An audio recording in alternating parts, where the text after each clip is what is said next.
What is going on? Okay, that's enough of that. That's Dexter Walker there with the Fellowship Baptist Church in Chicago. What is going on, everybody? Thank you for joining me here at the St. James Show. I am your host, Chief Prelate of the Carno Church Sector here at the St. James Show. St. James. What's up, Inspire? Thank you for always being on your post. Appreciate you.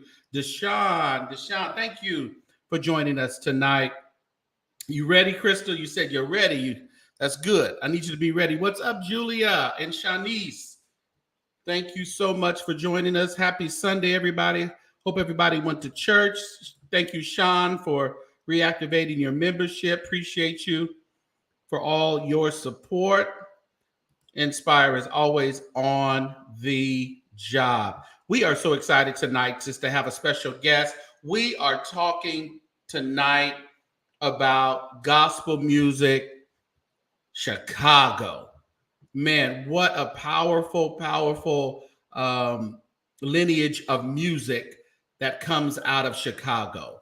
But before we really get into that, I want to make sure that you all are continuing to support the channel. And why you are, I don't know why I got the disclaimer up.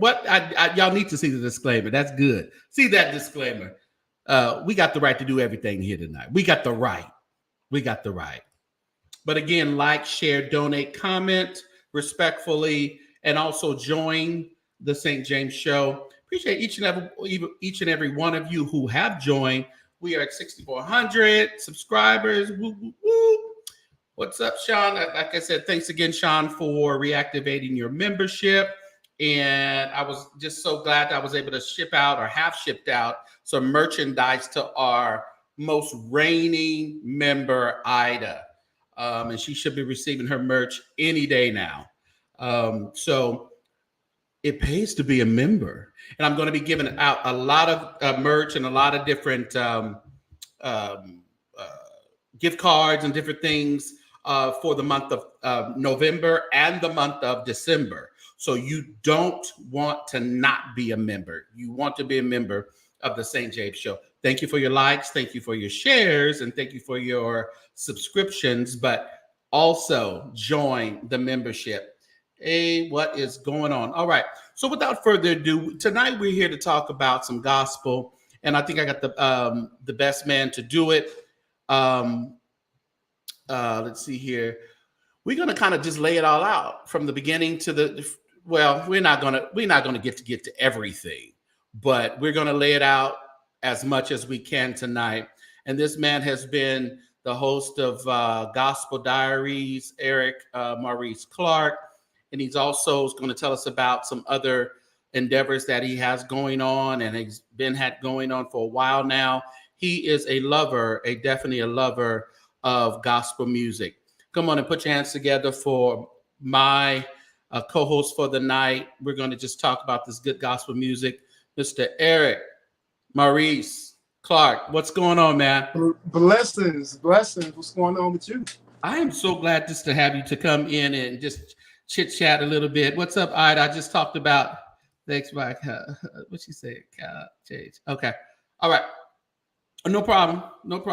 You still got your merch, baby. It's coming. I'll send you a tracking number. Thank you so much for just joining me tonight. I always check you out. Let me see where I check you out at. Let's see here. Gospel Diaries here on YouTube. So if you have not subscribed to the Gospel Diaries, let me go ahead and put your link in the chat. Tell us a little bit about you. Tell us a little bit about Eric, about the Gospel Diaries. Well, Gospel Diaries, I like to put it as, is a more mature version of a venture that I did when I was a child, well, a teenager. I started a TV show. It aired on the Access channel in Chicago. I'm a native of Chicago. Okay. And, pretty much the foundation of that show was that I was so enthusiastic about this music that I was raised or reared hearing, and I wanted to learn more because I knew that it came out of the African-American church, the Black Protestant church. And when I began to look for information on the genre, it was scarce. Yeah. It was camouflaged within a larger subject.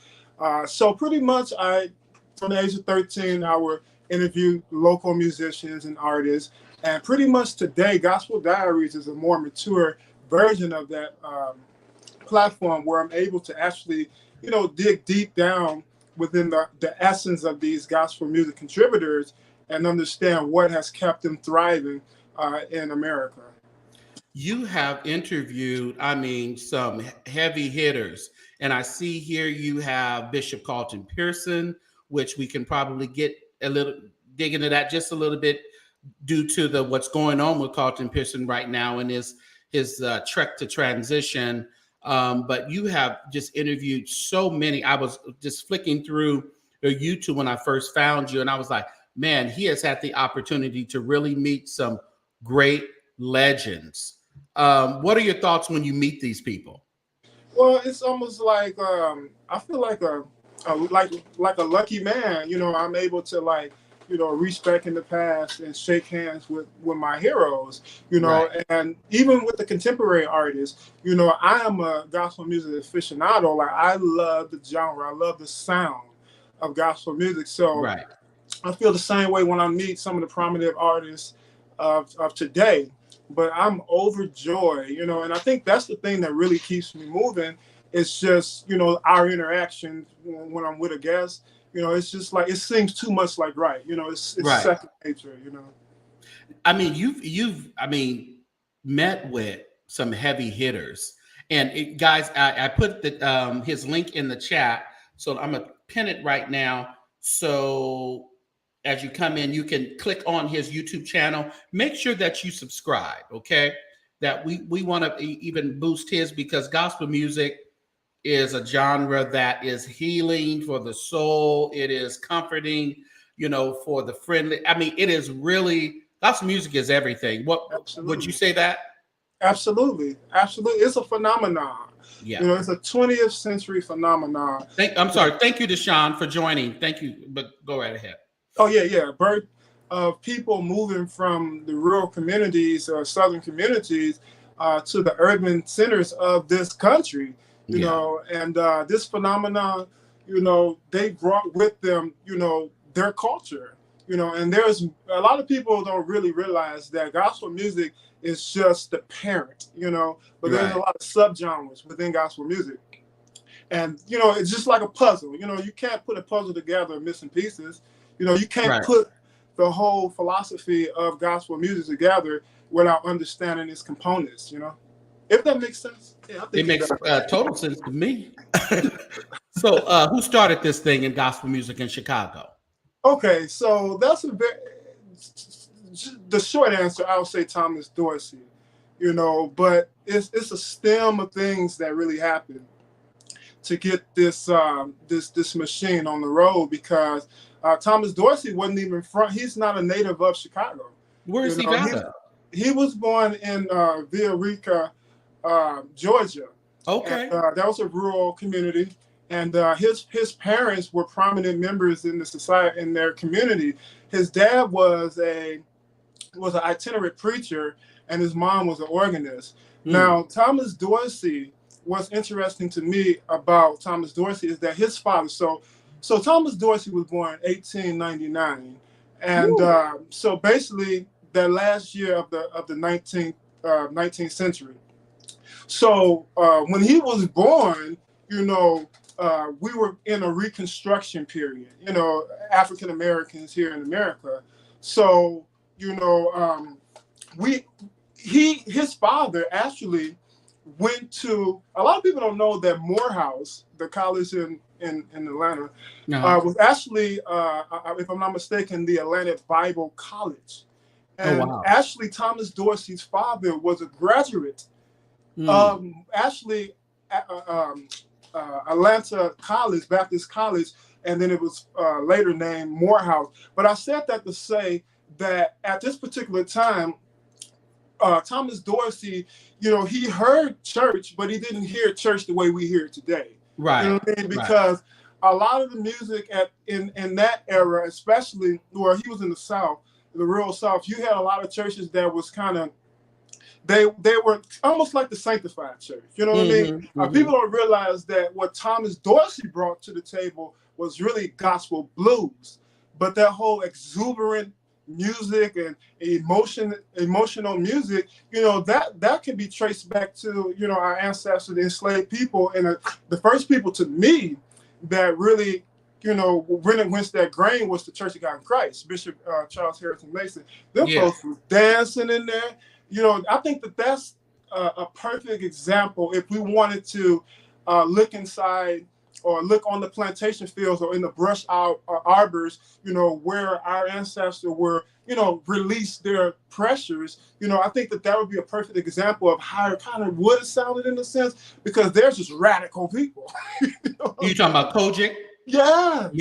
Yeah. And speaking of that, you know, I want to plug them in. They're about to go into their convocation. Yeah. So hold on, y'all. Anointed worship, dynamic preaching, Holy Ghost-filled services, and the power of God converges in Memphis, Tennessee, November 7th through the 14th. It's time once again for the largest annual gathering of the saints of the Church of God in Christ. Presiding Bishop and Chief Apostle J. Drew Sheard invites you to experience the presence of God with the people of God. Welcome home to the 115th Holy Convocation in Memphis, Tennessee. Our mission made possible. November 7th through the 14th. You don't want to miss it. Registration is open now. Visit kojic.org to register today.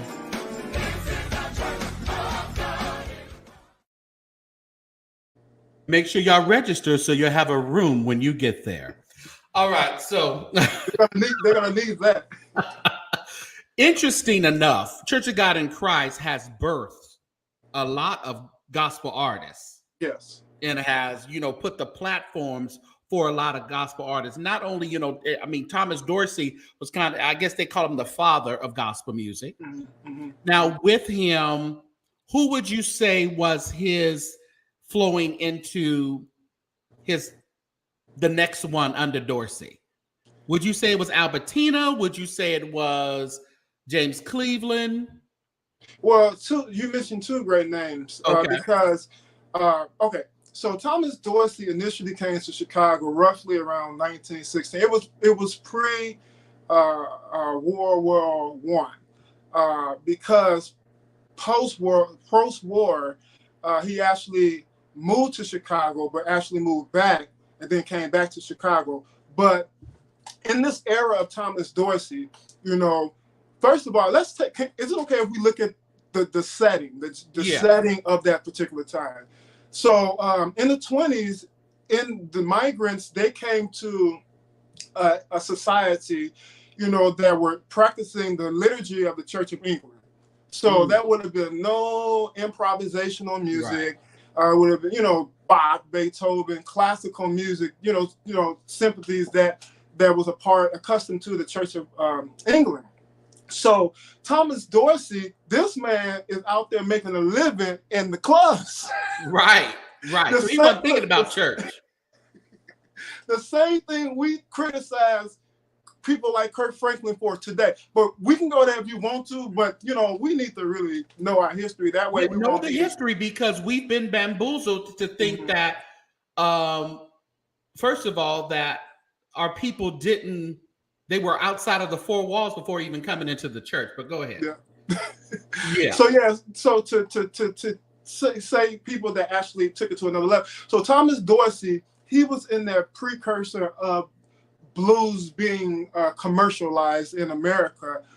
So the sound of his music was really the prototype, you know, of what was to come. So people like Albertina Walker, James Cleveland, which were born 29 and 30, 29, 31, so forth. So they would have been prominent. Well, they were prominent in the golden age of gospel music. So I would say people like James Cleveland, Robert Bradley from the Baptist. Now, was Bradley in Chicagoan or no? Honestly, I'm not sure. Okay. My mind, yeah. Yeah. But people like Bradley, he actually, he recorded a lot of Dorsey's songs. But there's a lot of people that can go in that be the answer to that question. Because Dorsey's era, it was trying. You know what I mean? Because even when you listen to the music today, it's just almost trying. It's hard to get the clarity in it. You know what I mean? Because it was still a baby. And Sean says that her grandfather, Reverend Charles Nix, was taught by Mr. Dorsey. Oh, really? Yeah, yeah. And Charles Nix is in where's Charles Nix? Detroit, yeah. And I want to talk about Detroit in a later thing, because Detroit has richness in Detroit. Oh, yeah. Well. Oh, absolutely. That is crazy. So, Chicago has a sound. Mm-hmm. The first time I went to Chicago, I believe it was 2010. 2010 was the first time I ever visiting Chicago. Went for Edwin Hawkins Music and Arts, and I had never heard the sound of gospel like I heard. Mm-hmm. I'm from California, so we have saved anyway. Mm-hmm. So as they say, but we got our Hawkins. But I mean, there was a sound that comes out of Chicago that is just so prominent. Who would you say pinned the sound of Chicago? Well, honestly, it's a collaboration of a lot of events, though. Yeah. You know what I mean? Okay. Because places like Chicago, Atlanta, and all the urban cities, they were melting pots. And it's just like when you think about people like W. Handy, like when he started, composing the blues, when he would travel, he would hear different styles of music, and he would incorporate those different sounds, in his music. But the sound, honestly, it's just a collaboration of a lot of pain, a lot of celebration, and basically it's really hard to pinpoint the sound because everybody came from their own perspective places. Chicago was just that hub; it was the center where everybody came. So that sound, you hear a lot of people that was late on their rent. People that was having issues with sharecropping. It's a Thomas Dorsey. He puts it like this: it's the moan, and it's the trills that you do with your voice, the techniques that you use your voice. Mm-hmm. That's the thing that really gets to you. You know what I mean? Yeah. And we have to remember that music is emotional anyway. But it's very emotional, and I think that. I mean, that's what some of the other denominations and some of the other persuasions, they can't reach us because the emotions in our music comes out even more powerful than any other ethnicity, I believe. Yeah. Because we've been through a lot. Our ancestors, they went through a lot, and so they had to create ways to encourage themselves, and music was one of the tip-top ways to do that. Yeah. Mm-hmm. Yeah. Choirs, we had Dorsey, and then Dorsey, what's the Dorsey convention right now that he has? Yeah, so it's the National Convention of Gospel Choirs and Soloists, I believe, but it's the Dorsey's convention. That's roughly started around 1933.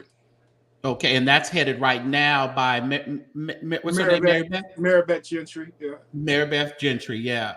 She's a good lady. I love that woman. Yeah, and she's out of what, St. Louis. St. Louis. She got some oil on her too. Yeah, she does. Mess with her now. She'll tear you up. Yeah. And I seen on your page you had an interview with her. Oh, absolutely. Yeah. So again, everybody, I have pinned Eric Maurice's YouTube in the chat, so make sure that you're going and that you are subscribing to his channel. Yeah, isn't he passionate and inspired? That's why I wanted to catch him, because I sit there and I look at your interviews and you are into it. You're really into the history of it. When you were sitting, who just passed away recently? Oliver. Yeah, Vernon Oliver Price. Vernon Oliver Price.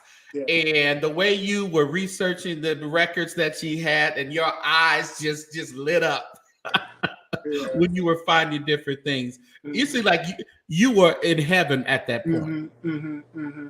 And that's my motivation. Yeah. That's my motivation. is, because when we as a people are inspired, we do better at aiming towards our goals and our dreams. Not saying, you know what? Let me put it like this. Being in this field, when I was younger, I used to, and don't laugh at me. I used to think that older people, they sat around on the couch and then do nothing. That is erroneous. Older people, singers have lives, man. Right. We just thought the house. when we seen them singing, that was their life. Yes. Yeah. Loretta Oliver, that was her sister, right? Yes. Loretta Oliver was Vernon Oliver's sister, and she can tear up that walking up the King's Highway. She definitely can. I mean, so we had, let's see, Dorsey, James Cleveland come out of Chicago. Now, what I enjoyed watching the Respect movie and also some other depictions of the movie of Aretha Franklin, and they focused on C.L. Franklin. I knew C.L. Franklin was a preacher, but I didn't know C.L. Franklin was that into the gospel music thing. I just didn't know. Yeah. So look, Reverend C.L. Franklin, this is incredible to me. Okay, so during the 20s, during the Prohibition era, that's when a lot of the music that we recognize as gospel music, they started recording. So you had people like Arizona Drains, you had Charles Henry Pace, the Jubilee singer. Actually, Dorsey actually recorded piano with them, and they also did one of Tilly's songs. But when you think about, those type, listen, Saint. When you think about the recording industry, they was taking a chance. You know what I mean? Because first of all, we're African Americans. So we were oppressed people. Sometimes I feel like we oppress still. Yeah, we still kind of, if we don't shake ourselves, we can. Yeah. But it was those early sermons. They actually opened up the market for a lot of race records, because you have people like Reverend Gates, C.L. Franklin, all those preachers. They were going in the studios recording 3-minute sermons and selling out. But C.L. Franklin, he took it to a whole different degree, because his sermons, he had some pretty lengthy sermons, but he was one of the greatest orators, of our time. That man was phenomenal. Wow. So if you were connected with CL, we see how CL liked to party. He liked to have party, he liked to have people over.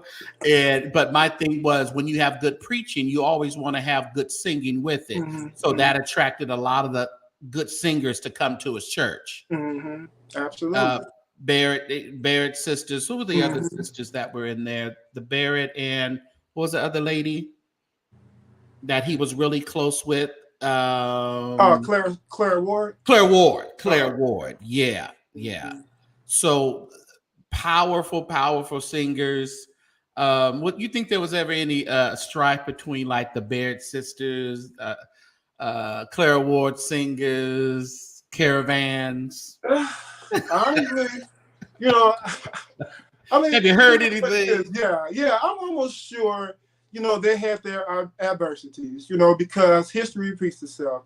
We have adversities today. They had adversities, in the 50s and the 60s and the 30s and so forth. They said you're a music encyclopedia, gospel music encyclopedia, Eric. Oh, thank you. Make sure that you, and his Cash App is down there as well. Chat moderators, if you can just kind of put his Cash App in the chat box as well. Even when you're watching the replay, just feel free to donate to the St. James Show, and also please donate to our guests. Now, are you still building? I've seen a magazine that you have. Are you still doing a magazine? What is that? So the magazine, it was birthed in the hub of COVID, and I decided to just keep the editions that I already published, and distribute those, opposed to writing new magazines. I made extend that to my blog. But as far as the magazine, unfortunately, a lot of our people we don't read, and No. I Yeah. fund everything myself, So those magazines are expensive.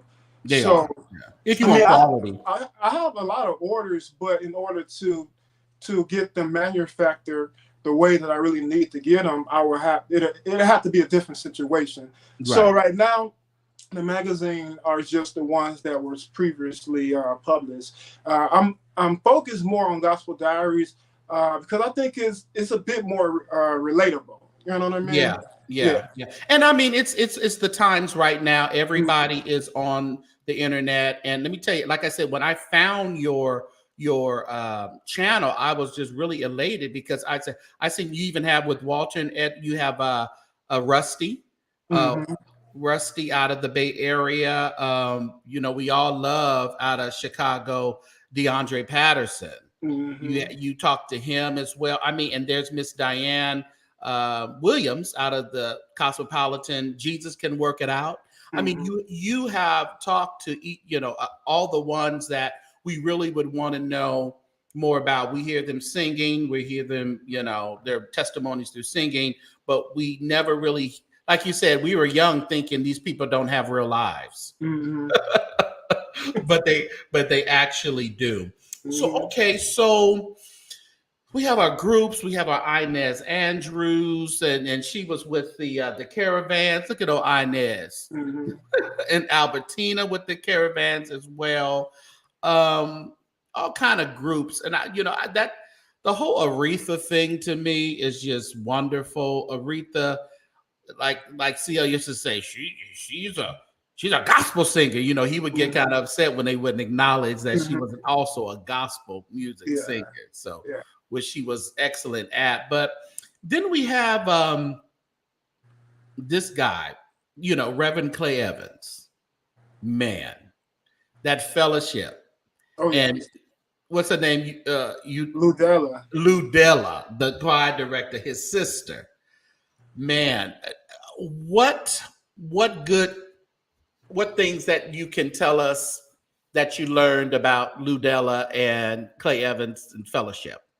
Well, to me, being able to develop a relationship with Mama Lou, I know it sounds a bit corny, but to me, I feel that it's an honor that I'm able to actually kind of hear the stories firsthand of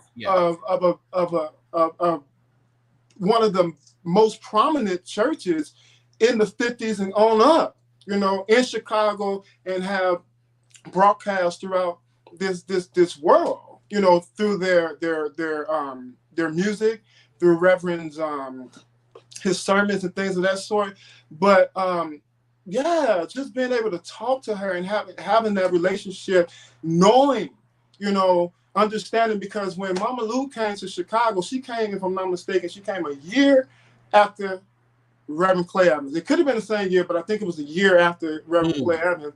And when Reverend Evans came to Chicago, Reverend Clay Evans, he actually was at Bishop, he was actually singing with a group called the Luck Singers.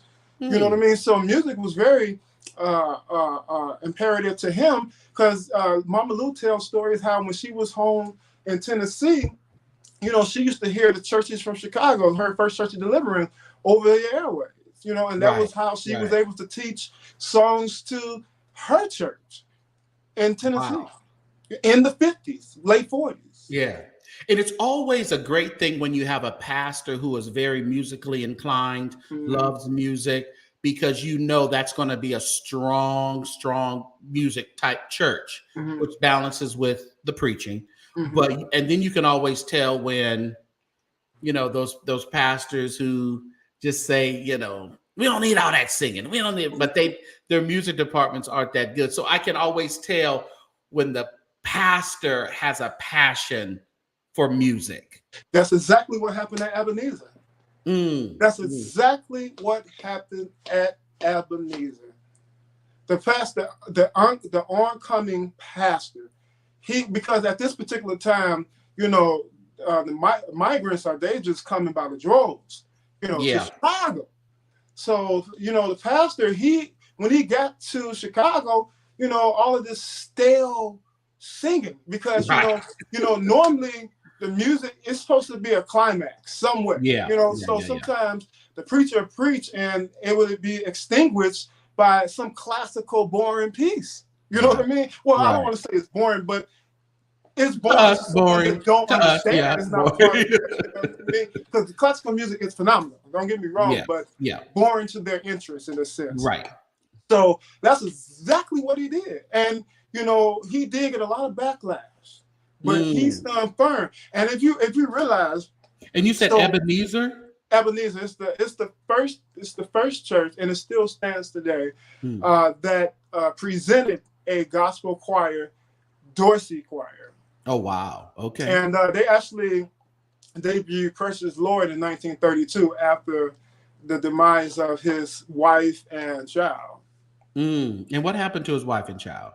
So basically, there was issues with the pregnancy. And what's amazing is that Thomas Dorsey was actually in St. Louis because what happened. Okay, so in Chicago at this particular time, you had Metropolitan Community Church, you had Ebenezer, and if I'm not mistaken, I think it was Monument. And what they did was, after the success of the choir, they all wanted to get together and have a program to kind of teach and showcase this new technique. And what happened was there was a assistant director at, I believe he was at Pilgrim. He was at Pilgrim, and he actually went to St. Louis to try to expand Dorsey's vision. And this was before the convention had started. This would have been the first, And what happened? He got a telegram that his wife was, hurry home. Your wife. Oh wow! Yeah. And then hurry home. Your wife has just died. Could you imagine? Yeah. And then you can't get there fast. No. I mean, you just can't get there fast. Before we go on, everybody, please don't forget to like, comment, be respectful, subscribe to the St. James Show and also to Gospel Diaries, share and join and donate. All right. Thank you for the ones who have joined while we're even online. So thank you so much. Now, just kind of getting a little deeper, bringing it in a little bit. Like I said, we have the Caravans, we have the Barrett sisters, right? We have Clara Ward. We talked about Aretha Clay Evans, Father Charles Hayes, and Cosmopolitan. Man, how did he fit in all that in the Chicago? Because they thought Father Hayes was a little weird, right? They was over there wearing these hats. They was over there doing all these different things. The women had these drapes on, but them Negroes was over there singing. So tell us a little bit about Father Hayes, if you know. Yeah, so Father Hayes, he comes from Alabama. And as a child, he was reared in the church, and he showed an enormous passion with music. And if you remember, I had a talk, I can't sing, with my man last night, Mitty Collier. So he was in a group.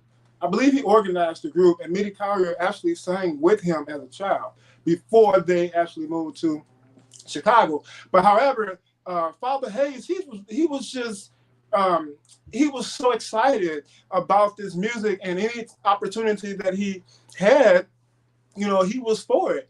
And so he came to make a long story short, he came to Chicago on a tour, and some inconveniences happened.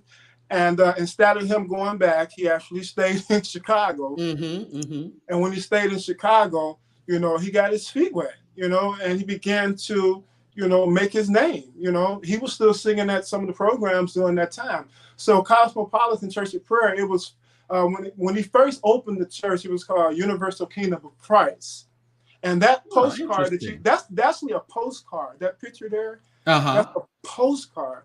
What happened was, at that particular time, they had records, and it was a guy that was advertising postcards, for the churches and things of that sort.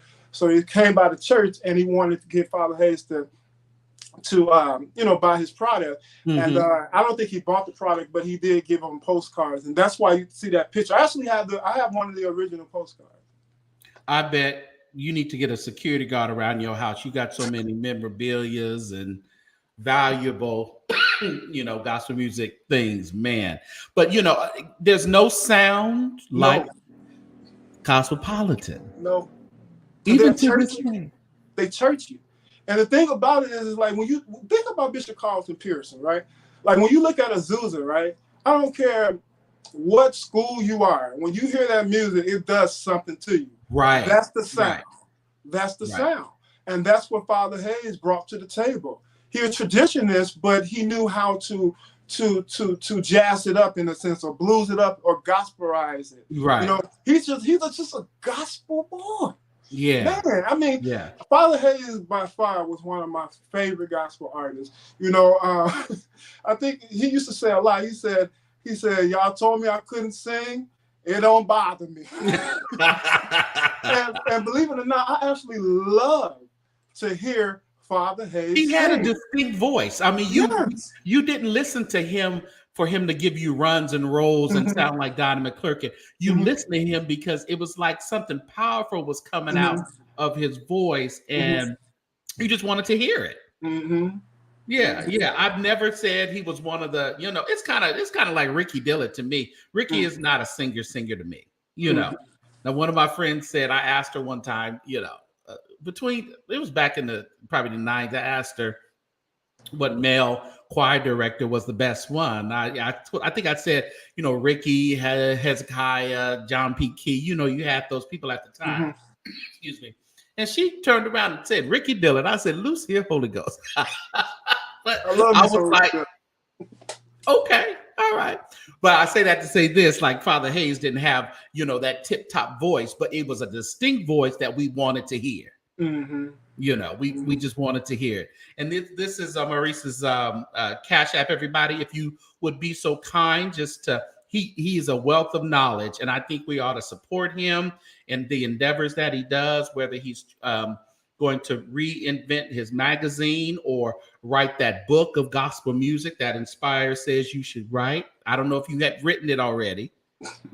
Have you written? Well, no, I've started working on. Okay, all right. Yeah, so we can definitely want to get you, there. So we love Cosmopolitan. Of course, they gave us Jesus Can Work It Out. Yes. And so many other. I went there, I think the same time we were in Chicago, I went there. And when I walked in, I was just in heaven. Father Hayes had passed away. Darrell Smith was there, but it was still at the original, Cosmopolitan. And let me tell you, they gave me the show that I came there to see.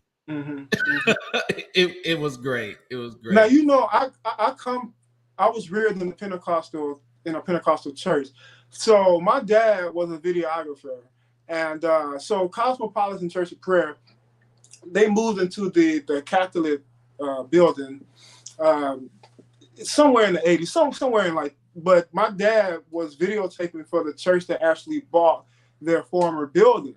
Oh, okay. So, and the Cosmopolitan new location was literally probably less than a mile, right up Cottage Grove. So on Sundays, I would go to church with my dad. So he'll do the telecast for Prince of Peace Apostolic Church. And so when I first get there, I leave out of there and walk down the and I'll be like, what's amazing, I don't remember if I had a phone, because I may have had a phone, because I don't know how I could tell. No, Father Hayes had a clock. So I would keep my eye watchful on the time, so I didn't want to, to make sure he was back at that church when he was supposed to be. Oh yeah. Wow. That's how much I love Cosmopolitan. And on that walk, and nothing like you say, it's nothing like that Chicago sound. Oh, the storefront church I used to walk past, I likely stood out that church and said, "What in the world is going on in here?" Okay? I mean, about 25 people, and they churching down. And sounding amazing. Yes. When we had the nightly musicals at the Music and Arts there, every group, choir, so everything that popped on that stage from Chicago was just, it was good. Mm-hmm. Even when I think the next time we went over there to Greater Harvest, Mm-hmm. and I lost my mind at Greater Harvest. That freaking Greater Harvest choir is amazing as well. Oh, absolutely. And I think Malcolm Williams brought Mm-hmm. over, Great where's the Faith. church he's at? What's- Malcolm Williams. Salem. Salem. He brought House of Salem Hope. over. And you know, everyone had their distinct style, but they still had that Chicago sound. Mm-hmm. It was just amazing to me. Mm-hmm. Let's see. And you know, this And is if you listen to Cosmo's new project, that's that. yeah, Chicago sound. we're gonna get there. Okay. Yes, it's good. I like it. Yeah. These folks, Reverend Milton Brunson, Thompson Community Singers. Now, this album, I had to put up this because this album is the album when I was a kid that I fell in love with Milton Brunson, the Thompson Community Singer. It was If I Be Lifted. Amazing album. Oh, absolutely. Mm-hmm. And then I had to go backwards. Mm-hmm. You know, and I played when you were, it's a trailer that I played that was, and I'm just going to play just a little bit of it. This was and you can tell us some more history of it, but I wanted to just play a little bit of this video with the early years of Reverend Milton Brunson and the Thompson Community Singers.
I wanted to play it all, and that was Jesse Dixon, right, directing them. Yes, absolutely. I have to correct because I just agree. Well, I just kind of said, oh, okay. I had Jason McGee on and I interviewed him, and he had mentioned that Tyrone Block started the. Yeah, I heard that. I was like, wow, Jason. And I bet you wanted to throw your computer or your phone, didn't you? I heard that. I didn't say anything though, but I knew Jason meant well though. In another one of the subscribers, Ty Libra, she hit me up. She was like, he was wrong. He was like, no. So Jesse Dixon was a choir director. Reverend Milton, and Reverend Milton Brunson started that choir from high school, right? Yeah. So in 1949, they named the choir after Reverend Eugene Thompson. Reverend Eugene Thompson, I forget the name of the church, it escapes me now, but basically it was a lot of his classmates, and then he opened it to the community. Gotcha. But their repertoire is interesting to me. You know, they started in 1940, organized in 1949, but it wasn't until the early 60s until we first heard them on wax. But what's amazing about it is that, you know, Reverend Milton Brunson created this community affair where all the youth in that community, they were able to learn, actually get a second home or get a second family. And that's one thing that I think that is missing from our Black churches today, is having that extended family. So a lot of those, because you saw Thompson Community Singers, they look like an army. They did. When that they were one of the first VHS, choir musics that I saw. It was them. It was Keith Pringle and the Pentecostals. They had a VHS. Yeah. You had Ricky Grande, Yes. on the piano in his blouse, and it was. Wait a minute now, his blouse. It was that red blouse, and then I remember Milton Brunson. It was the best. I think I broke it. I watched it so much because you had Tyrone Block, you had him spinning and directing and the choir swaying. It was just amazing to me as a young, not even a teen at the time, choir director and singer. It was amazing. Oh yeah.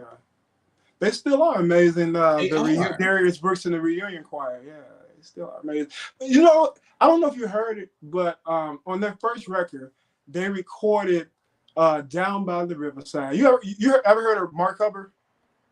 We're going to talk about Mark Hubbard tonight. Oh, okay. Yes. Yeah. Mark Hubbard and the Voices. Okay, but anyway. No. Bring it out. Come on, talk about it. You can see how much of an influence the Thompson Community Singers were to the world, because you saw a lot of their early repertoire in the 60s. Those are songs they were probably singing in the 50s and probably the 40s. Right. You know what I mean? Right. And for them to go on wax and probably with broadcast too, that sound, the way that the Thompson Community Singers would sing Down by the Riverside, that just spread like wildfire. We don't sing that song we don't sing it as much anymore, but it wouldn't be a bad idea to go back to Down by the Riverside, because I know a lot of enslaved people was happy to go down by the riverside. Right.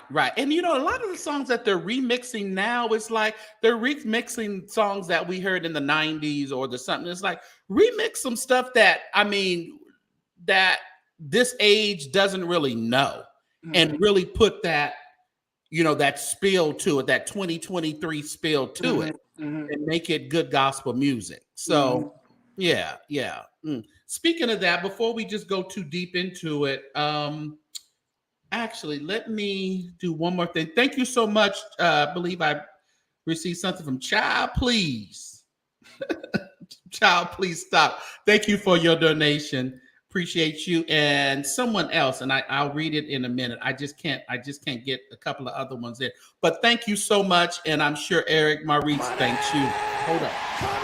To me now. So much, everyone. We have someone that wanted to pop in here, and I wanted to come on now. Okay. Yeah. Okay. So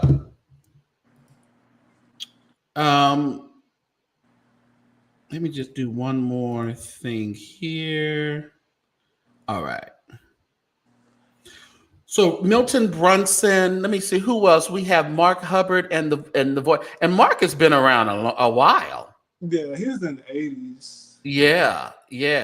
We're still running around here like he's 25 years old. He looks good too. He does. Yeah. He does. He really do. Yeah. New music, and we know we love. I still say Ricky is Chicago.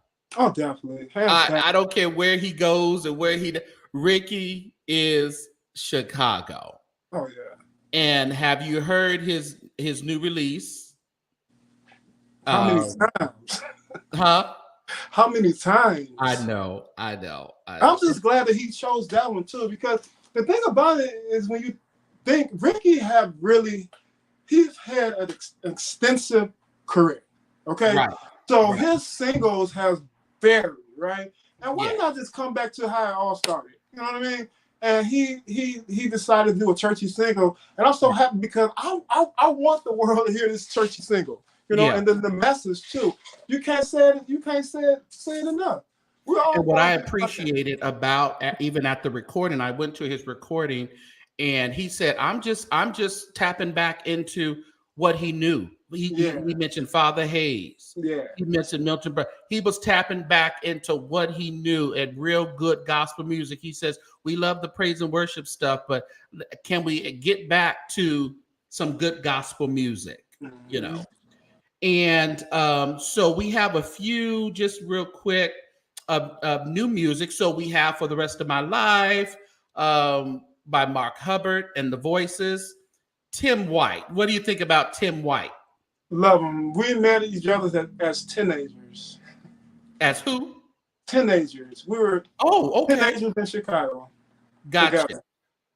Yeah, Tim White is a firecracker. He will bounce all around that church until the fire comes some kind of way. It's gonna happen. And no matter the crowd either. I mean, No he's the matter the same way crowd. in front of one person as he is in front of 1,000. Right. And then that Joshua Experience by Cosmopolitan, y'all, you have to get it. It is Cosmopolitan to the heart. They are not they're not holding anything back. What do you think about the album? I like the mix, honestly. Like I think everything is just right for me. You know what I mean? It gives me, it's like when I hear it, it's like I'm right there at a storefront church. And it's nothing like the storefront sound. Like the mega churches are great and all that, but it's just like it's not there's not enough emphasis on it, you know, in these mega churches. But when you go to these storefront churches, I mean, you walk into everybody just, you know, everybody on one accord, you know. Yeah. So I think that's what it gives. It gives a sense of unity. That the new project gives a sense of unity, and I love it. I absolutely love it. And I hope it. that these groups are coming in, that they're going back to giving us some good rooted gospel music. See, that's one of the reasons, and I'll say this, that's one of the reasons that Kirk Franklin, the tour, the reunion tour, I believe it's doing as successful as it is because he has the Clark sisters. Because you have to get that element of gospel and gospel singing back into the Black church, because, you know, the Black church has gone to non-denominational churches, predominantly white churches. You know, we've kind of gone out of, maybe not in some of the, you know, predominantly Black cities or something like that, but I know where I'm at and around the country, we've ventured out. So bring in that music, like Ricky said, he wanted to bring that back into the atmosphere of good choir music and good church music, as he called it. And we are so, and his newest release is called Hold On. And guess what, everybody? We have the writer. Oh, wow. How you doing? Hey. How are you, sir? This is Mr. D. Corey Shipley, and he's the writer of Ricky's new release, Hold On. What was that inspiration for Hold On, Mr. Shipley? Wow, so Hold On came at a time where I was without work for like 2.5 years. Trying to figure out what I was going to do. You know, got a toddler son running around the house, no money barely coming in. And one day I was just sitting at my computer and I was like, hold on. It kind of stuck with me. And then somebody asked me to write them a song. So I was like, okay, well, since I'm stuck right here at this Hold On thing, let me see what I can do. So I actually wrote it for another artist, but they never released it. And then I did it with my church choir, and Ricky heard it, and he said, can I do it? I was like, your name is Ricky Dillard. You can do it. Now, your church choir, is that the Bishop's Choir? Yes, sir. That's my church choir, the Bishop's Choir. And you're out of where? Out of Trenton, New Jersey. Trenton, New Jersey. Wow. Yes. So it took a Chicagoan to get that song up out of there. Yeah. So, you know, we've well, you know, my choir put it out, my church choir put it out. You know, we several church choirs around the country were singing it. Right. But you know, since Friday, it's been a whirlwind. Uh, And I wanted to have you on because I saw some shady comments. You know, I like when the Bishop's Choir sings it better, or I've been listening to it. But I wanted to get into the mind of the writer because that happens a lot. yes, You know, because I with Edwin Hawkins Music and Arts, we recorded numerous albums that never got released. right. So, and every praise we recorded in 2010 or 2010 with David Bratton in Chicago, Wow. Okay. and it never got released. Okay. So he gave it to Hezekiah, Yeah. and it shot right up. Yeah. Most certainly. So I think people don't understand that it's not. Some people that, well, that's his song. No, we got the writer right here that said he gave it to him. Oh yeah.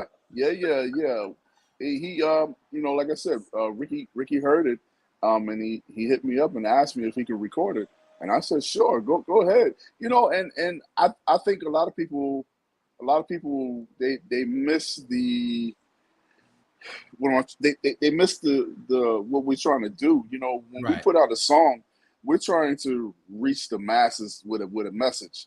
And you Right. know, my reach is not as far as Ricky's reach.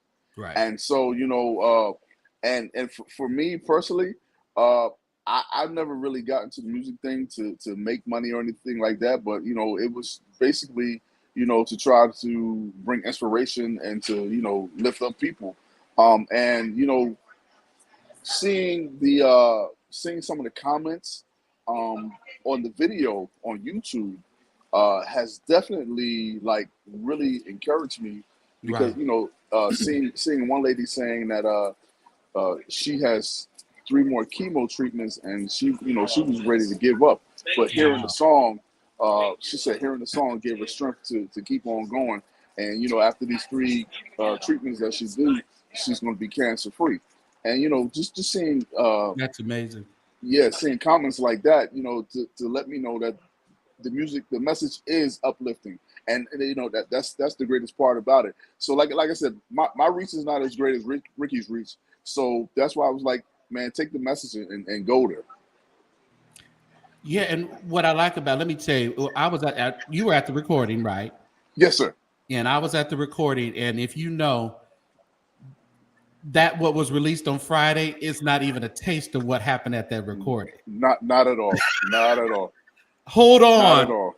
wrecked that place. Oh wow.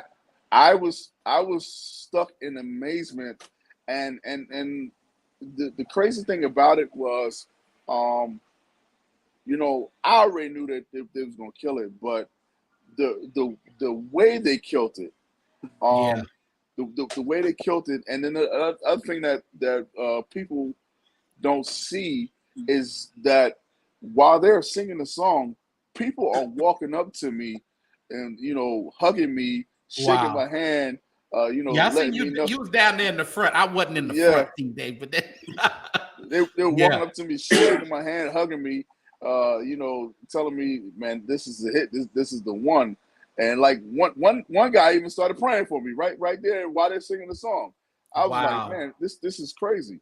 They're asking for your Cash App, and I don't have a problem with doing that. People want to bless you. What's your Cash App, Oh Corey? wow, my cash app is $DUCOSH. That's $DUCOSH. DUCOSH. Yes, sir. Does that look right? Yep, that's it. Yep. All right, there it is, Inspired. So just put that in the chat. I mean, gospel music it's always hard to really get the finances behind gospel music. And you can concur with me, Eric, right? No, absolutely. You know, it's powerful music, but getting the donations and the things behind it is always, and I pray that this song takes you to where you want to go, you know. Wow. God bless. I You know, receive it. you're now we could just say, even though you were before, but you're a sought after songwriter. So Yes, sir. we hope that you're still writing and so we can see you on that Grammy and stellar stage. Definitely. Yes, sir. I'm still writing. I actually a few people they hit me up over the weekend, asking for material. So yeah, I'm definitely. I'm in Dallas right now. When I get back home, we'll just get right back to doing what I do. So just internet. Y'all folks on this Beyonce's internet, y'all chill out.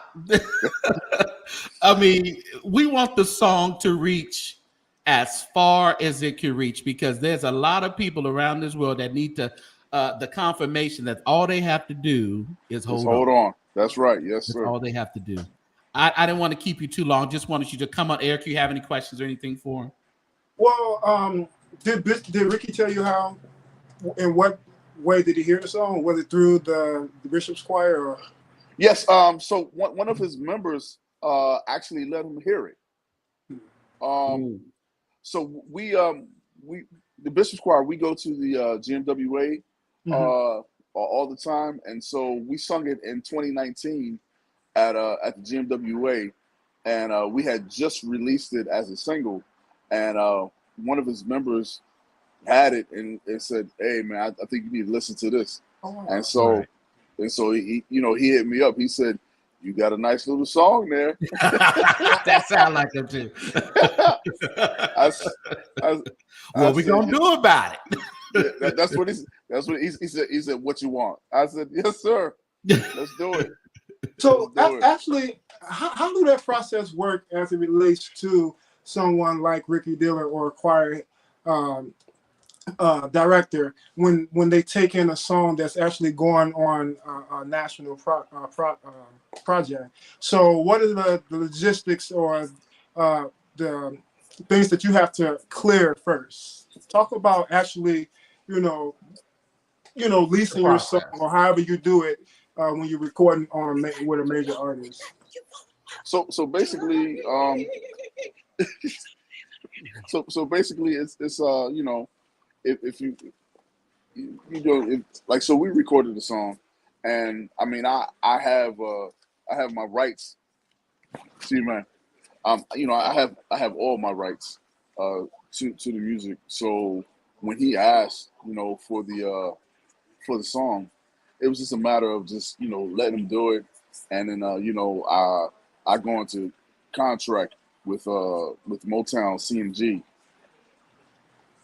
Now, putting his name on there, is that something that's mandatory, or that's something that you just wanted to do? Well, no. So technically, there's some pieces in the song that he changed. That he changed. Okay. Yeah, that he changed. That's that Ricky Dillard is smart. Yeah, yeah. But I'll say this. Even though he made some changes, he was fair and right to me. Gotcha. You know what I'm saying? Yes, sir. I'm telling you, I heard your version, which is great, but let me tell you, people really, if you were not at that recording, you don't know the goodness that came out of that song. I'm telling you, it maybe on the album when he comes out, he'll do a little extended version of it. Maybe, yeah. Well, yeah. So did you see the video? I haven't seen the video yet. So the video they did did the first reprise. Oh, gotcha. Okay. So you remember at the session there was at least like 3 reprises. Yeah, they kept on going. I really enjoy when Ricky kind of shocked us when he started singing the lead in there. Most certainly, yeah. That kind of show, but it worked. It worked. But most certainly. Yeah. Okay, thank you, man. I just wanted you to pop in and just encourage you that, great song. Thank you for bringing it to the world. And we pray that it will take you on stages that you've never been before around the country. One song can take you all around the world. Absolutely. Yes, sir. Yes, sir. Yes, sir. So, and just continue to keep writing. And if those of you who would like to, even watching the replay, if you want to donate to the ministry of D. Corey Shipley, there is his Cash App. And just if you want to encourage him, all right? Thank you so much, sir. God bless you. Thank you, sir. Thank you, sir. Have a good one. You too. Man. What a surprise. Yeah. Just wanted to get him on here. I mean, we Yeah. got one of the main people out of Chicago recording your songs. We had to get somebody on here to talk about it. Yeah. So, what has dealing with Ricky Dillard? What's your Ricky was in the Thompson Community Singers. Where else was he at? He was a part of Tyrone Block LSD. Oh wow! Yeah, if you look on YouTube, there's an episode. Tap Harris had a show called Saturday Night Sing, and I remember Saturday Night Sing. That was like on. I seen that. I live in California. I remember seeing it. It was nationally syndicated. Yeah, but Ricky actually was doing background with Tyrone Block with Keith Pringle on Peace Be Still. Oh wow! No, not Peace Be Still. Perfect Peace. Perfect Peace. Because that was Keith Pringle's first. That was his, right? Right, but he didn't write the song. Oh, he didn't write the song. Oh, no, the guy that was at Kevin Lemon's funeral wrote the song. Exactly, Rudolph Stanfield. There we go. Yeah. Okay. They said, how can they get in contact with Eric? You can get in contact with Eric he does Gospel Diaries here on YouTube. But are we doing your how do people contact you, Eric? Instagram or Facebook? Yeah, I'll put my phone number out there, 623-344-94. If you need to call me, call. Now, that's listen here, y'all. Y'all don't be calling him for no late night and early mornings now. St. James, I'm telling you, because I do have my number a lot of places. Okay, I know. Me too. I'm a real estate agent. You can call me. Yeah, I know. Yeah, I have to pray for this. I have to pray for the saints sometimes, But you are on Instagram, though, right? Yes, absolutely. And your Instagram is what's your Instagram? Maurice is alive. Maurice, and I had it here. That's what. Oh, it's the same as your Cash App. Maurice absolutely. Is alive. So Maurice is alive everywhere, y'all. So make sure you contact him there. So I don't, I really want to just kind of keep it on an hour. So I didn't want to go too far over, but of course we didn't hit on everything in Chicago. I mean, we have our Angela Spivey. We have our Dexter Walkers. Yes, absolutely. Who else we got? I mean, you have people like, you got me on the spot, Glenn Johnson, Ron Ellison. We thank you, Jesus. We thank you. I mean, oh my God, them community choir songs. Oh my, that's a song. They got a lot of community choirs in Chicago too. Yes. And it's been for a while too, for a long time, for years. They had one choir called the Southside Community Choir. That was with Willie Webb. Willie Webb actually was a part of the Roberta Martin Singers, and he played for Fellowship in the early years, around 51, 52, something like that. And he started a community. I mean, it was so many community choirs in Chicago. Lord have mercy. And thanks to the good grace of Jubilee Showcase, that actually supported all of these artists at that particular time. Yeah.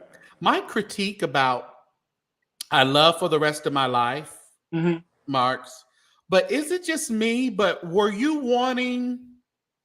Because that's an old Timothy Wright. Yes. I was wanting Mark to give me Chicago.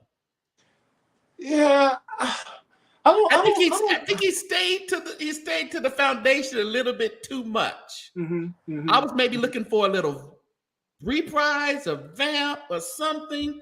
I don't know. But he's with Has Music. And Timothy is New York, so he could have been trying to keep the integrity for that reason. You know what I mean? It's a lot. That's true. You're right. I was looking for a little bit more, but I enjoy it.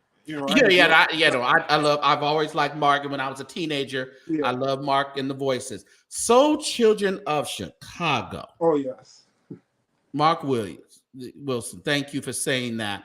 They were one of my top people, and a lot of good people come out of Soul Children of Chicago. Courtney Maxwell actually led a lot of the song. Well, in the early years of Ricky Dillard, he was in the Soul Children. You have St. Q Collier, He was a part of New Wave and 42. Yeah, was it 40? Think Yeah, you didn't he have a choir? yeah, yes, the Tribe of Judah. Absolutely. He came to Yes. California. Yes. Thank you. Yeah, I love him. Yeah. Yes. Oh They my did God. like a tour in California. We had him here. They wrecked our church. They came Oh, in you talking running about and everything. You talking about the Peace choir or Peace? Because that's a new choir they got, and they did this Jesse Dixon number. I've been redeemed. Did they do that? Oh, okay. I don't remember what they sung, but I know okay. it was good. Yeah. It's Kim McFarland. Yeah. Kim. Mm. And her sister Keisha. Keisha McFarland. Yeah, put your trust in God. Yeah. They were on that she did that, on Milton Brunson, right? No, that was with No? Ricky Dillard. That was on Malachi. That was around. Okay. Yeah. Okay. Yeah. Denisha Ballard. Oh my God! Yes, are you kidding me? Ooh. That woman, and the thing about Denisha Ballard, I mean, she hits you with the anointing. She does. That woman will wear you out. The first but you know time, what? We need it. We need it because the church, because us shouting and everything like that don't get us into heaven. No, that's all emotions. So it's all emotional, right? She sings so good. We should be able to take some of that. There should be an overflow that we could take it throughout our week. And when the devil gets the rising at our jobs, we can think about what we heard the woman of God sing. And that's what gospel music is all about. It's for it to encourage you. It's supposed to enlighten you when you're thinking. Just like music has, it's like when you start listening to Luther Vandross and your man or your woman just left you. It's putting you in a place you shouldn't be in. So if you continue to listen to it, a little Luther, a little, all this other stuff, it's going to put you in that vein of, take me now, Lord. But with gospel music, it should uplift you. Mm-hmm. And the first time I heard Denisha Ballard was when she was singing Stretch Out with Greater Harvest. Mm-hmm. How you even ad-lib like that? Where'd that come from? I don't understand it. I really don't. She's in a whole different ballpark to me. All of the ad-lib individuals, they're great. I will always must mention her name, the Empress, Miss Diane Williams. Must mention her name. I will always even on the new release, she's doing some ad-libbing. I'm like, Diane Williams, you still doing it? Okay. Y'all better go out and get that new Cosmopolitan Joshua project, whatever it's called. Go get it. Joshua Experience. Joshua Experience. It is. I was shocked to see a couple of leads on there. I was like, oh, okay. Yeah. But it's good. I mean, it's amazing. And it's songs that will carry you throughout the week, throughout your day, throughout your life. They definitely, and I really appreciate Chicago for always taking it back to gospel, always taking it back to the real sound of gospel. Like I was saying, when Kirk Franklin on this tour, but he had to get, some gospel people in there, them Clark sisters. And when you see the reels and everything, all the reels and the promotions are the Clark sisters. You're telling the truth, because if you didn't see the plugin, you wouldn't even know that Israel Hawkins was. You wouldn't know Israel was on there. They take over Ty's song. They don't really. They show a little bit of Tamala, but Tamala, she in that vein, so she can go with them. But we wouldn't know that. He brought it back to gospel, which he's a smart businessman. I don't know if they're gonna be there this week for the convocation, but I don't know what's going on over there. But the West Coast, they coming our way. Our way. Oh, you talking about the reunion tour? They're supposed to be in Memphis during the convocation week. No, that would have been actually a good idea. I think so, but I think that concert he got that's hot with Hezekiah and I mean Donald, Rick. That concert that Myron is putting on. I'll have to look at the flyer again. Because it's funny because the 15th and 16th, the tour is off. They don't have a date for the 15th and 16th. So they should have put one of those dates in Memphis. They would have enjoyed it. Yeah, that would have been amazing. But yeah, you would think that it is the Clark sisters and Twinkie Clark's concert, but they doing it. I had to get, and to be in their 60s and 70s, Jackie said, it's amazing to me what they're doing. But then, when you look at it, okay, so the Clark sisters, they have been loved and revered, probably all of their lives, right? Right. But still today, there's a different respect that the world has for the Clark sisters. And unfortunately, as African Americans, we have to go through something to get that status. So like to see them, in a lot of the wheels, it's kind of, it's enlightening because, they ain't no talent. We've seen the movie, but listen, ain't no telling what they went through. Yeah. Man, We saw the flowers. We saw the flowery stuff. They've gone through quite a bit. And even with what Maddie had to go through with, the board for them going on the Grammy stage and all that. I mean, that we saw the unnecessary. Very unnecessary. Do you think, would you have went to the board?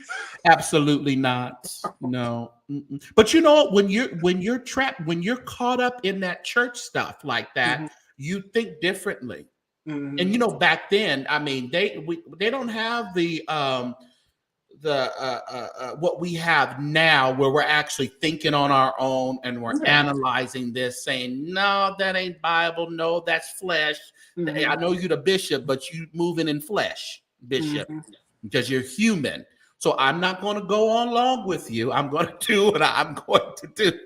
So, I mean, we have that now, but I mean, they did it to Carlton Pearson. Mm-hmm. Tell me about that. I know that we are, we're all experiencing the transition of Carlton Pearson. You had an opportunity to interview him. Any good nuggets you can give us? God, yes. Man, Bishop Carlton Pearson, first of all, I grew up respecting this man enormously. Yeah. We could talk about that forever and a day. But however, Bishop Pearson, the man of his caliber, called my cell phone, okay? Came and picked me up from my hotel. I'm thinking, and I've never publicly shared this, but honestly, I'm gonna be honest, I was nervous, okay? So I'm thinking, let's just be honest, okay? So I'm like, I don't want to say the wrong thing. I don't want to make the wrong move, Right. Holy Spirit, wherever you are, where art thou, Right. So, however, so I'm thinking that we're gonna do the interview at the hotel. Okay. Bishop, I'm like, Bishop, did you find a park? Bishop, like, what am I parking for? I said, oh, okay. So then I get in the car, and he was like, yeah, I stay right over there, might as well just go to the house. And I mean, we had just met. Can we listen to a little bit of this? Sure. Uh-oh.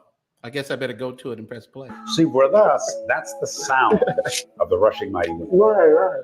That's the echo of the breath of God. And so, since we are so sensitive to feelings, we don't just want to hear it, we got to feel it. Yeah.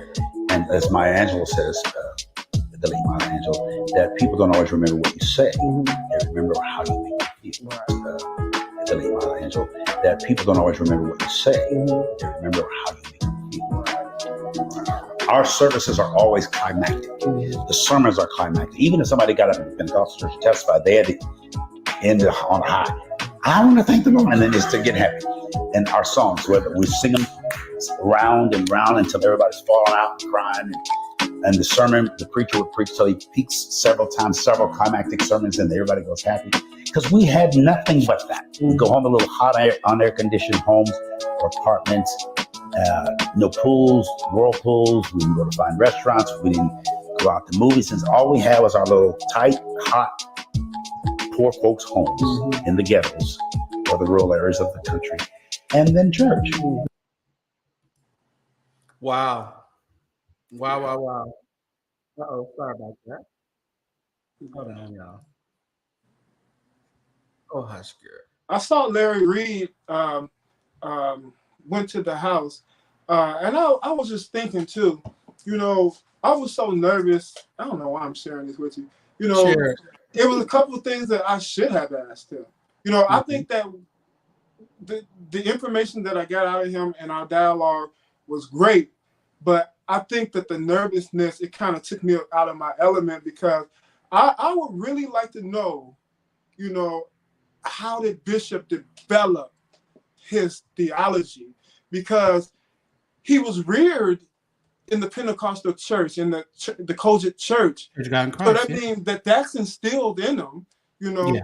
But then when did this thing, was it always there, or did it gradually develop in his ministry? I wish I could have asked that question, because that's important. You say that, and I've had that question as well. But when you're dealing with the person with the intellect and the anointing, such as a Carlton Pearson, yes, he had great foundation in the Church of God in Christ, but he also went to Oral Roberts University. Mm-hmm. So that's a different type of thinking towards Jesus, God, church.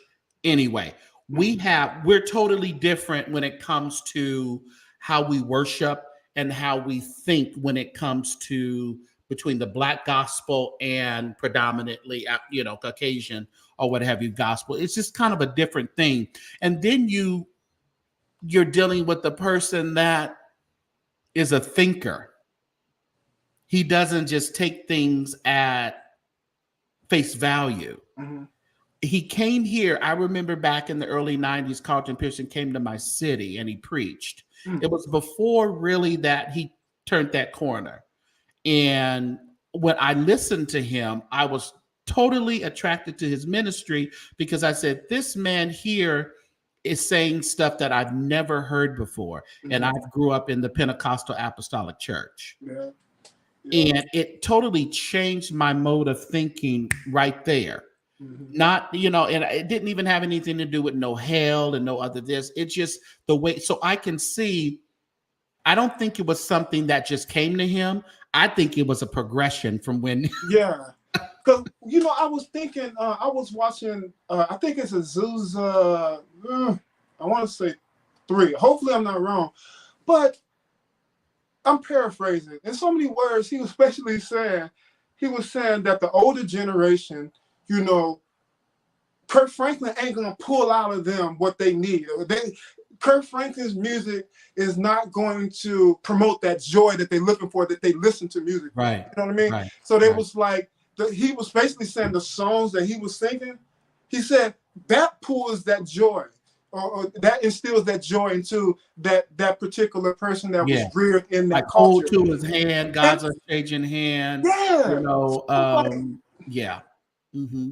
Mm-hmm. So I'm thinking, like, he showed us this gradual modification or expansion or inclusion or lenient in his thinking through the Azuzas, because if you listen to a lot of his narrations, you hear him alluding to something. Right. You hear him alluding to something. But then finally, when the book came out and everything, was out in the open, it was like, to me, that's almost like, you remember when Kobe came out and they were like, I can't remember what it was, but if you looked on the newspaper that was in December, they were basically talking, they were getting us ready for Kobe, but nobody even paid no attention to that. Yeah.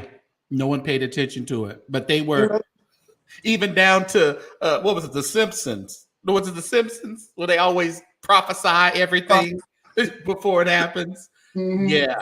Yeah, that's true. And someone, child, please stop, said, the better question is, where did he give the boldness and the conviction?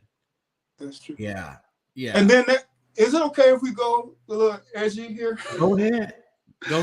So that questions the world's theology, because the thing about it is, it's like, why shouldn't he be that bold to express himself? Why should I, deprive the world of who God created me to be out of fear?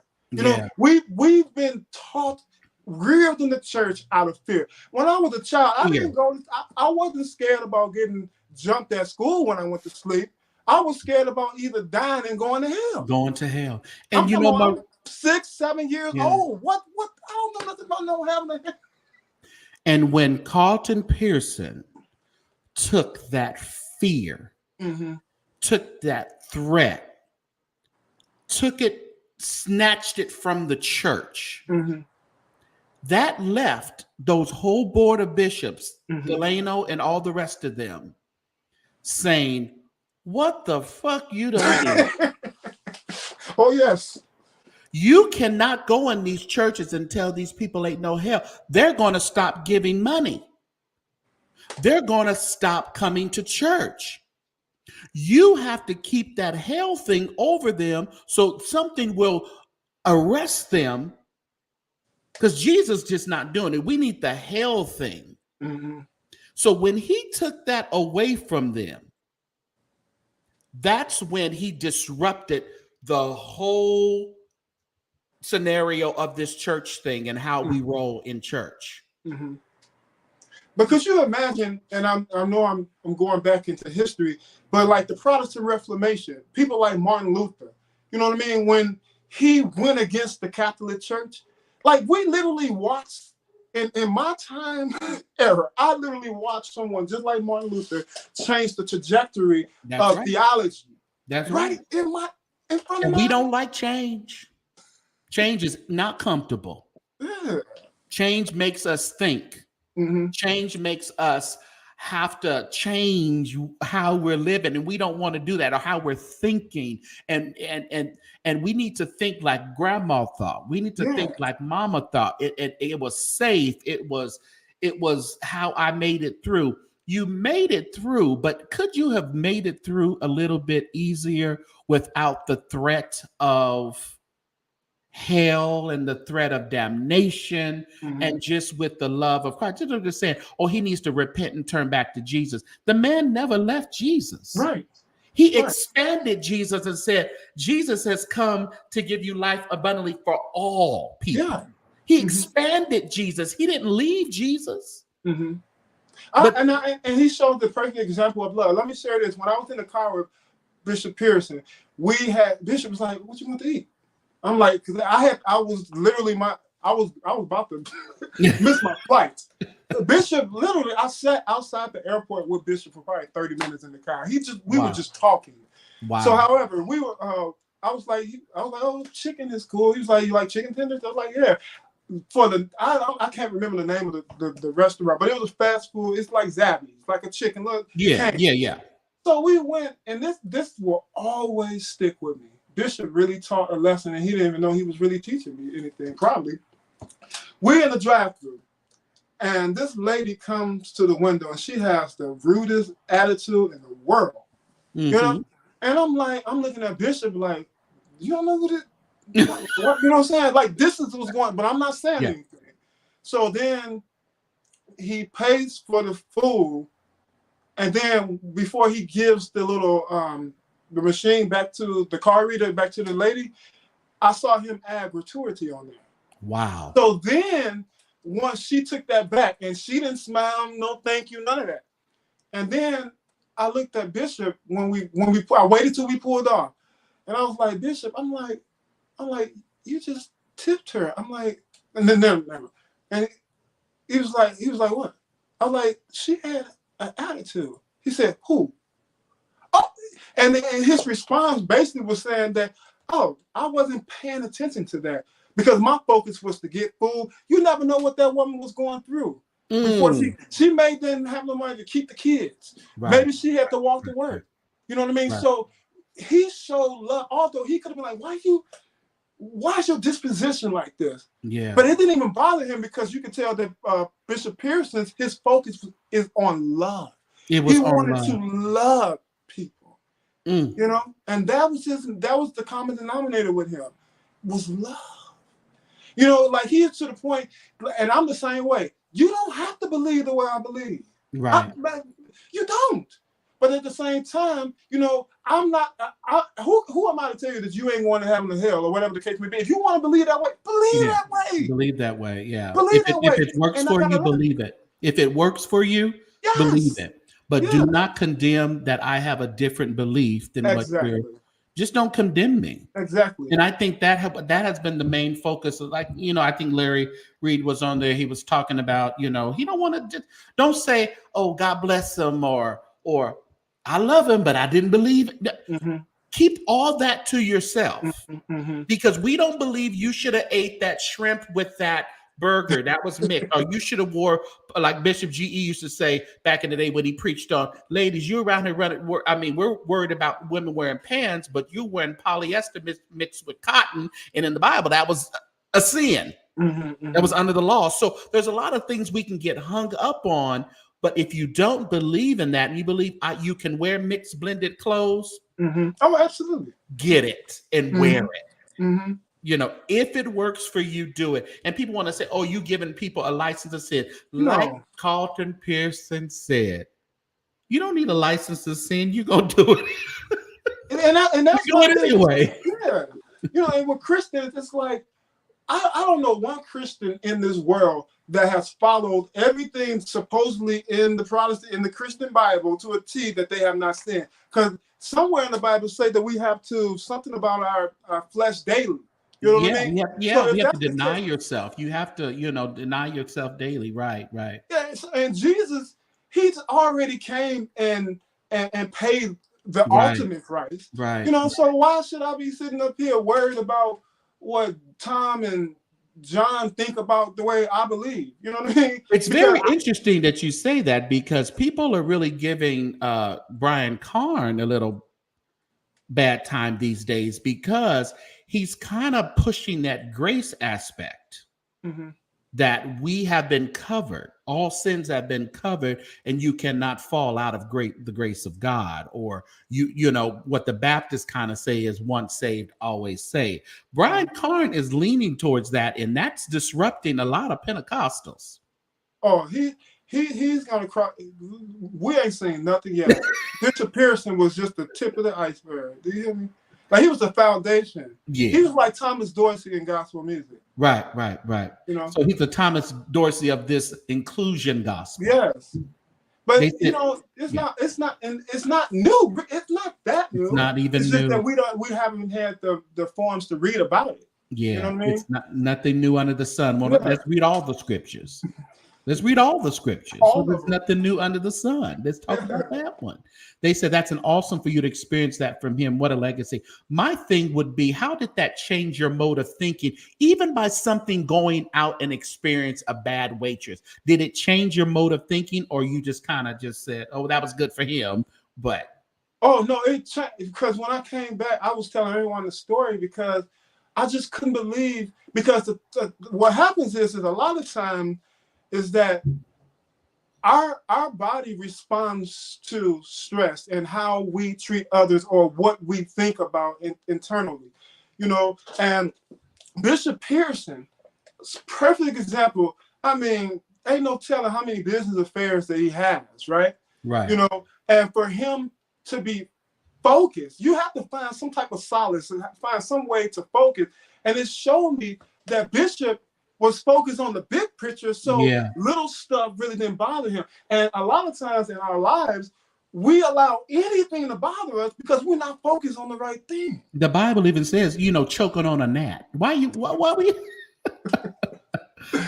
Yeah. I think the Bible says it, or my pastor said, I don't know. Somebody said it. We choking over gnats, and there's other bigger fish to fry, in other words, So, wow, they say he's leaning into it. Well, I mean, he's definitely. But ain't nothing wrong with it. At least he can articulate it. That's what Bishop said to me that took me out. He said that I'm right in the timing, I'm in divine timing, because he said that yesteryear they would not been able to articulate it the way that God has gave it to me. I'm like, wow, Bishop, I came here for that. Right. And we want to condemn, and even he said, churches are falling, all these churches, over 4,000 churches, closed during the pandemic. He talked about that. And he just talked about how, you have to get connected to this era of social media, this era of internet, type of thing, and with that, people are researching. People are smarter than they used to be. Pastors did not read back in the day. They had readers. They didn't have readers just because to hear the woman say, and God said, repent. They didn't have readers for that. They had readers because these pastors had no education. And a lot of them, they only knew very short, the quick scriptures, Jesus wept, or touch not my anointed, they know those kind of scriptures like Whitehead, but they didn't know, the throw that in real there. scriptures. So in other words, yes, it was divine timing that Carlton Pearson put that out, because those who have an ear, let them hear. But if you don't have an ear and all you've had was someone tell you, but you didn't really listen, they just told you, but you really didn't. You didn't have an ear to hear. But those who have an ear to hear, let him hear. And now we can hear it, we can assess it, we can research it, and we can apply it. So it's up to you to do those factors. If you want to just say he's a heretic and that he's a reprobate, and I've deleted so many comments on videos that I posted on TikTok, on St. James TikTok, and also on my channel here. I've deleted so many, not a lot. Now, I will have to say that, Eric, because there's not a whole lot anymore, but there are the ones that are, they're so dogmatic. They have church brain times 2, and they refuse to think for themselves. So they're just going to go ahead with what they were told and not really what they were taught and researched. So, but it's a shame that I have to delete all these disrespectful comments just for people that that refuse to really hear. Yeah.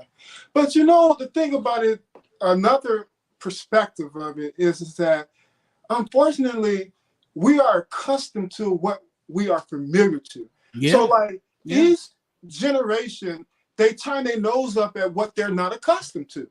You know what I mean? Just like, and so forth. And that's basically what's going on. You know what I mean? Because, my grandfather, lived in a time where they turned their nose up at them wanting to dance in the church. You know what I mean? Right. Dance in the church. Right.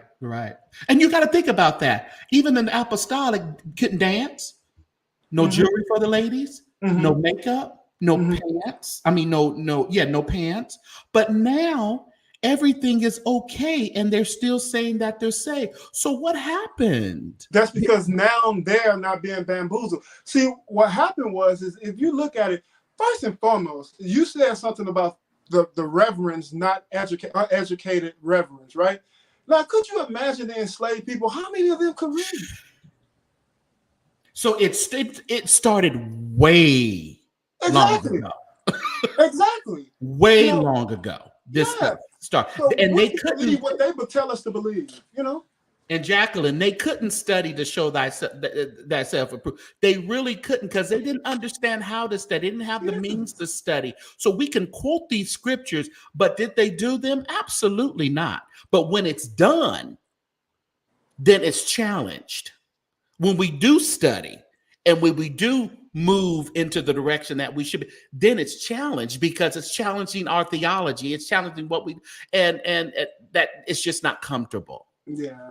It's just not comfortable. And if you, like I still say, if you take that hell away from them. I have a preacher in this city who told someone, and they said, it was reported to me. I'm going to say that. He said, he had a conversation. He said, hey, man, it's another preacher. He's telling them, he said, man, good and well that tithing is under the law.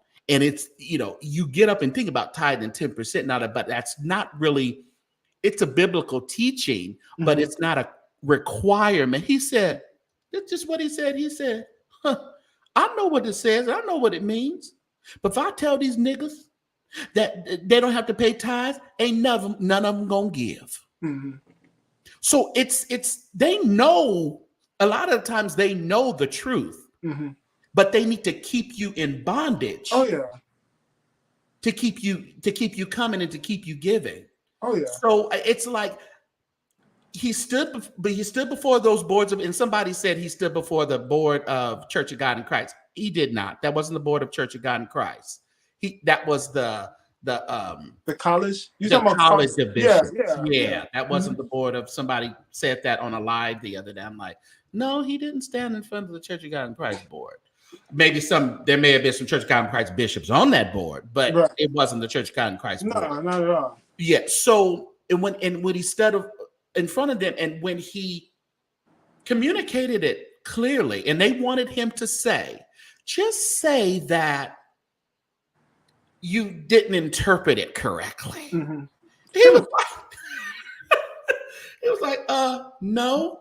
Have you seen the interview with him and Yvette Bishop Flunder? No, I haven't. You need to go to City of Refuge page, Bishop Flunder. They did a question and answer video after the movie of Come Sunday. Yeah. Uh-huh.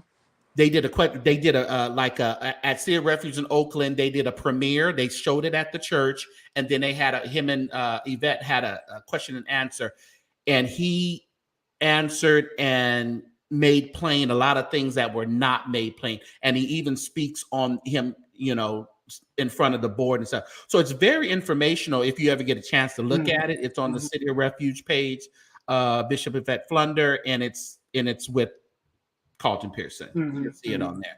Very, very informative. Can I ask you a question? What do you think about the Black church? I think that the Black church is. I grew up in the Black church, and when I turned 25, no, probably a little later, I went to a non-denominational church. Okay. I love the Black church. I love the Black sound, just like I love Chicago music. I love the Black sound of us. I'm a music major, so I can have an appreciation for all kinds of music. But being in that music major type of thing, it kind of made me expand my horizons a little bit more. So I dip into CCM and some other classical and some other different types of music. But the Black church itself, I think we're really hung up on this money thing, which all churches are. The white churches, they kind of do it and dispel it a little bit more. But I think we're really hung up on it. And I think it has been the demise of us. Yeah. I think so. I don't see the difference. Like, before the Protestant Reformation, they were leaving. Part of the main reason was because it was indulgence. Like, they were having people come pay for their sins. You know what I mean? Yeah. So it's the same thing now, in a different form. Somebody say, if you want to get a word from God, come give $20. Huh? Yeah. Let me tell you, the Church of God in Christ this coming week, they're going to be milked like big, fat, juicy cows. I wish I could be a harsh. And I'm mad that I'm not there, but I'll be there next year if they don't kick me out. They don't have my face on the wall. Don't let him in. But they are going to be, Eric, they are going to be milked so bad because, they had that whole issue with the room. Please like the video and share, everybody. They had the whole issue with the rooms, which, they canceled a bunch of rooms because people didn't register. And my thing is, why are you trying to milk these people? Yeah. Let them get there. A lot of the older people, this is still their vacation every year. Mm-hmm. This is what a lot of the churches send their pastors. They raise all this money and send their pastors to the convocation. Don't pre-milk them, like I said previously. Get them there, and we know you're going to raise 10 offerings a day because you're going to have all these different things going on, and these people are going to be asked over and over and over and over again to give. Mm-hmm. And it's horrible. It's just what's been happening, and I think we've taken in that's the norm. Yeah, unfortunately. Yeah. I'll be at the point sometimes I'm like, you might as well just tell me how much you want at the door. That way we can get this along a little smoother. You know what I mean? But what we do? What we do it for years. We give them good music. Good music shakes those pockets loose. It shakes the coins and the paper. Yeah, good music. And when you had that Caldwell, that one convocation, I'm not gay no more. We do have those strange altar calls get people very emotional and get them up there in line. Just like they're talking about, the preachers. I'm into convention. They say, there's 10 homosexuals in God told me there was 10 homos. Well, you off, because I've pointed out 52 of them already. So I know you off. Yeah. So I'm kind of that. I don't profess to be a prophet. So, but my thing is, but it's those weird altar calls, the money, mix that with some good music. That's a recipe for the overabundance of money that will be collected in Memphis this year. Oh, yeah. Plus they tripled the rooms for the poor people that they tripled the room and made them pay it so the convocation can get their stipend. It's it's a business. It's a bit. So what you say? What do you think about the black church? It's a business. It really is. That's what I think about the black church. But the essence of it should be so much more. Yeah. Yeah, and and we know that everything it takes money to run we know that, but it's just the way. I think people are just greedy when it comes to the top. People are just greedy. Yeah. Did you say 42 excluding the choir? Yeah, I didn't count the choir yet. I found 52 and I didn't. They crazy. And you got don't leave out the ones that don't have the flamboyant right. Well, that's most of the platform who brought their adjutants to the convocation and put them in the room next to them with an adjoining door. They're not flamboyant. They're very mass for mass, as they say. Mass for mass. So it will be popping in Memphis. It will be popping in Memphis. And I hope they have a shouting good time. Oh, they will. Now that they will do. I want to go for the shout because I love emotion. Yeah. So, well, man, I appreciate you. We've been on here almost 2 hours. I didn't mean to keep you this long. I really didn't. It's Sunday night. I know you gotta get on your knees and pray and do some things and all that. How was your day? What did you do today? Today was I actually cooked. Okay. What'd you make? Oh, I made some dressing. Oh, you practicing for Thanksgiving? Yeah, no. Well, actually, my mom is here, and I was just been thinking about some creative things I could do, to spend the time, with her. Oh, that's good. I cooked a little something, a bachelor meal. That's good. Are you cooking for Thanksgiving? Probably not. Probably not. Yeah. Wow. Yeah, I have my cooking channel. I want everybody to go and subscribe to St. James Eats. Inspired. Somebody, could you put that into the chat? St. James Eats. And I just got to portray my food and cook some time over there and do some things. So I cook a little bit.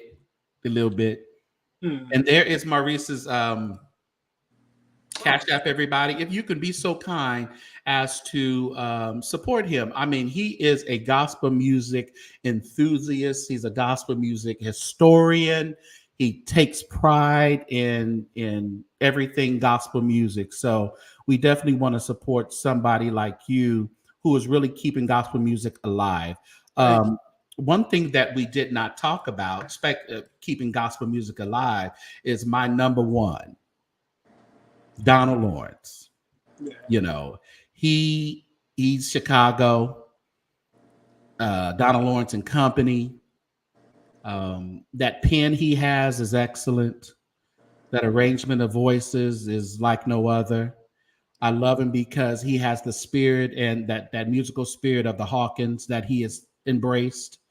And what are your thoughts on Donald Lawrence? Well, Donald Lawrence, I think that he's grasped the concept of parables. Donald is heavy with stories, with narratives. What narratives do, just like the Bible, when we read those stories, it gives us an opportunity to visualize it and put those elements in their perspectives. Right. And Donald Lawrence has been a mastermind in creating narratives that stick with us. Just like Bishop Pearson said, Maya Angelou said, you know, sometimes people don't remember what you say, Yeah. but how you feel. And when you hear these stories, you feel that, you know, you feel these stories because there's a solution in these stories, you know. And Donald Lawrence is just, to me, is just one of the greatest writers that this genre has seen. And then he got that old Carlton Pearson spirit. He comes out. What are you talking about? Get back to Eden and Goshen, and and these people don't understand. They're like, and I've heard some people in some choirs and people singing who change word. Like Winans does it in Detroit. I believe I heard them sing, "Let's get back to Jesus, living on top of the world." I don't think they said Eden. Mm-hmm. And it's like, oh, you church brain people, just sing the lyrics. It just seems, and so he makes you think, like you said, the stories that he comes up with, he makes you. But if you're not willing to think, you'll change words because they're not of God. Yeah. Because you're not willing to take that time and to think. Donald has always written Bible-based music. Just like James Cleveland, just like the rest of them, they've always written, regardless of whatever they say about James or whatever, what you didn't like about him or what he did or what he didn't do. I mean, the fact of the matter is, he's gotten you through some tough times in life. He's still alive.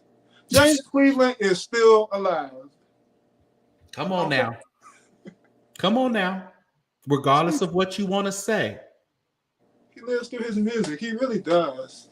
Sean Washington, I love Donald Lawrence in his song. Yeah, his writing and arranging and what he has done to the memory of Edwin Hawkins, I will forever be grateful for him. Taking that conference, relaunching it in London, keeping it going as a Music and Arts Global, which I want you to be at in 2025. Okay. We definitely got to get you there.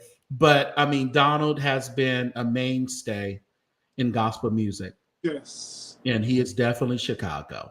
Mm-hmm. I know he's not born in Chicago, but he's Chicago now. Oh, yeah. Yeah, he's I don't know if he's still teaching, but he was a professor at Columbia. Music. Wow. Yeah. Wow. Unbelievable. Did we leave out anybody important? Let's see here. We talked about I know Chicago we don't get everybody. Choir, Who's that? Chicago Mass Choir. Oh, Chicago Mass. Battles. Say it again. Lemmy Battles. She's Chicago Mass, right? Yes, absolutely.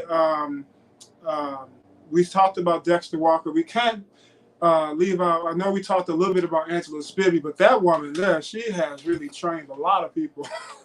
That hot single stage presence. That woman there, she'll get you through some rough times too. Yeah. Who else? Pastor DeAndre, we talked about him. I love DeAndre. Mm-hmm. It's just so many in Chicago. It's just crazy. Yeah. It's really, I mean, it's no matter what musical you go to in Chicago, it's gonna be all right. Yeah, it will. You're gonna be all right. Yeah, absolutely. Man, DeAndre, Can't leave out the quartets too, like the Pure Jubilees from Chicago, the Victory Travelers. I didn't know that. Yeah, they're from Chicago. They're actually, they were, if I'm not mistaken, I think it was Minty, some gospel group. They actually got them a deal. I can't remember which group that was. Okay. But the Graham Brothers, Pure Jubilees, Victory Travelers, so many people, so many quartet groups on the west side, And Darla said, we forgot Larry Cry. Absolutely. Sweet Holy Spirit. Ooh, yeah. Sweet Holy Spirit. Oh, say it again. Nothing. Dude, St. James. Wait a minute. Okay. All right. Yes, we can't leave out their music. Yeah, we can't. Yeah. Mavis Staples? Yes. She is Mark a staple. Wilson said Mavis Staples. Huh? She is a staple of Chicago. Mavis. Okay. Mavis. Man, it's just so many. Just wait till we get to Detroit. Oh my God. Yeah. but Chicago is enough in itself. Mhm. Man, thanks so much. We got to get out of here. I Yes. appreciate you. Please, everybody, if you're watching the replay, definitely make sure that you like before you get out of here and that you are donating and to the St. James Show and also donating to Eric Maurice Clark. He does have gospel diaries here on YouTube. So make sure that when you get off of this live, that you go to your search menu in YouTube and you type in gospel diaries and you make sure that you subscribe to his channel. Okay, man. Thank you so much. Thank you I'm for not the gonna hold you. opportunity. I'm gonna let you go off, and then I'm gonna have a little say some bye byes, and I'm gonna get out Okay. of here. Okay. Thanks, man, so much. Thank you so much. All right, while he's leaving, everybody, please, definitely like, share, and definitely subscribe, everybody. I hope that you have enjoyed tonight's version of Gospel Music Then and Now Chicago. Um, Blessings to my co-host today, Eric Clark Maurice. You can definitely find him on Instagram, on Facebook, and also on YouTube. So, hey y'all. Did y'all enjoy yourself? What y'all say? Oh, we mentioned Inez earlier. Yes, Inez Andrews. We mentioned her. So many that we talked about, and we still didn't get everybody.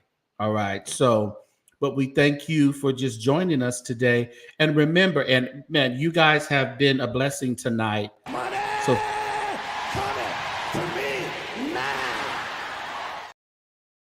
Yes. So we can continue to just keep the St. James Show going. I have some more nice, exciting interviews and things lined up. You are going to be shocked of who you see here on the St. James Show. You're going to be really shocked. So if you're not a member of the St. James Show, become a member tonight. I am doing some giveaways for the month of November and December to all of the members. So we'll do like a little raffle deal in the member section and members only type of deal. And you will get probably electronic gift cards and things like that. Even though we do have merchandise, you get an opportunity to pick something from the St. James Show merchandise or any merchandise that I have on my website.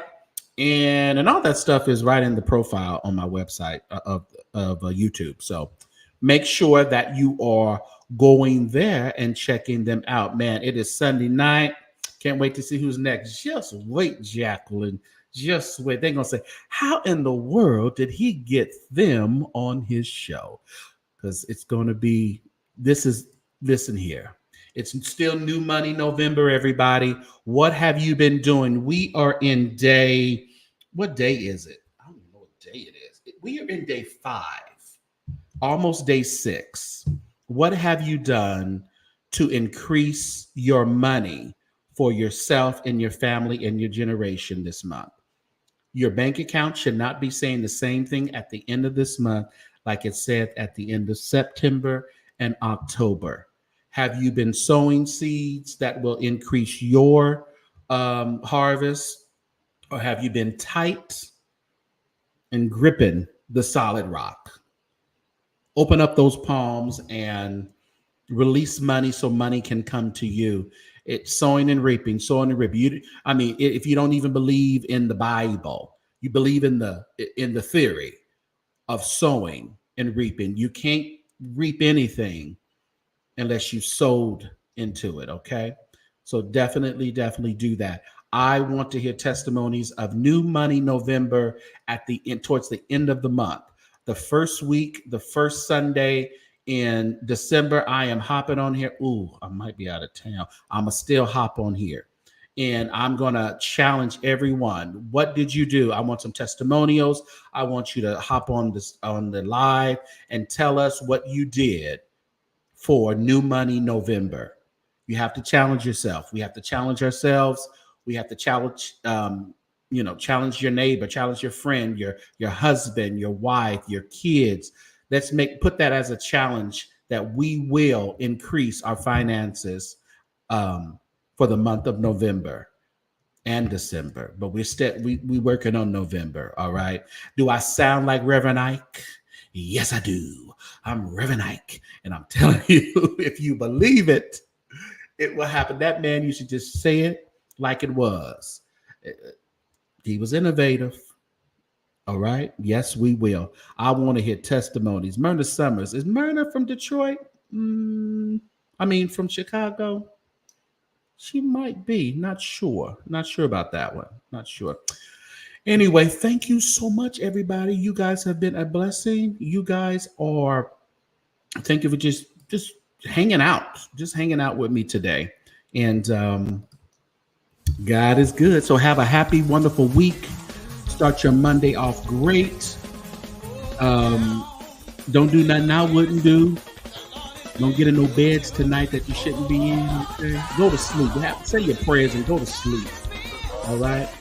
Oh, that's what I thought. DC. Myrna Summers in DC. I didn't think she was from Chicago. All right. So thank you, Odell. I see Odell then roll through here. What's up, Odell? Jacqueline and Inspire. You guys have been great, Darla. And everybody, child, please, thank you so much for your input tonight. Mark Wilson, thank you for your knowledge and input. Sean, Jacqueline, let's see here. Anybody else? Yeah, Trevor Treva. I always like their name. It's so long. Trevor Treva. All right. And everything, give thanks. Thank you for stopping by. All right. And the rest of you, those of you who are watching the replay, just remember to like once you get out of here. Even though now, please hit like before you get out of here. Share the St. James Show. We definitely want to just keep going and increasing. And so we can eventually say and keep saying that down through the years, God has been good to us. Thank you so much, each and every one of you. Have a blessed week. All right? Like I said, don't be doing nothing I wouldn't do. You know, I would do a lot. Bye, y'all.